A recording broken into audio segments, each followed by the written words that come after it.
C'est derrière les vitres de cet immeuble du quartier des Izards à Toulouse que le tueur présumé s'est retranché. Un quartier bouclé, sécurisé, où les habitants sont stupéfaits car l'homme est décrit comme quelqu'un de plutôt gentil, calme, respectueux. Des voisins inquiets aussi, des possibles amalgames. L'homme a désormais un nom, Mohamed Merah, un âge 23 ans, une nationalité français d'origine algérienne. Un Toulousain issu de la petite délinquance, carrossier de profession transformé en machine à tuer, avec un scooter et des armes illégales en France, un Colt 45 et un Uzi, un pistolet mitrailleur adopté par une cinquantaine de pays pour équiper leurs forces armées et leurs services de police. L'Uzi, je dirais, prouverait un petit peu que c'est sûrement un ancien militaire, mais quelqu'un peut très bien avoir obtenu cette arme par un militaire, par un voyage en Afrique, par du trafic.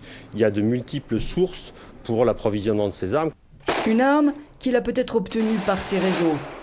Mohamed Merah n'était pas un inconnu des services de police et de renseignement. Il est suivi depuis plusieurs années par la DCRI car il avait effectué 2 voyages en Afghanistan et au Pakistan sans qu'il soit pour l'instant prouvé qu'il ait participé à ces camps d'entraînement qui accueillent régulièrement de jeunes Européens.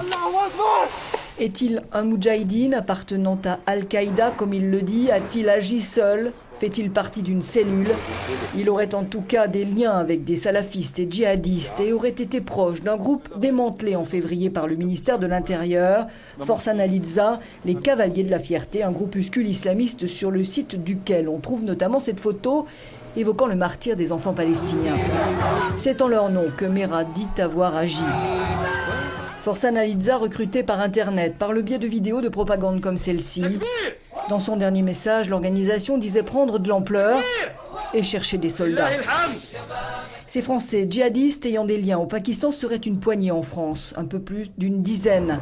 Depuis 1995 et les attentats dans le métro parisien perpétrés par un groupe d'origine lyonnaise, ils n'avaient mené aucune action sur le territoire. Mais ils sont la préoccupation principale des unités antiterroristes et des services de renseignement.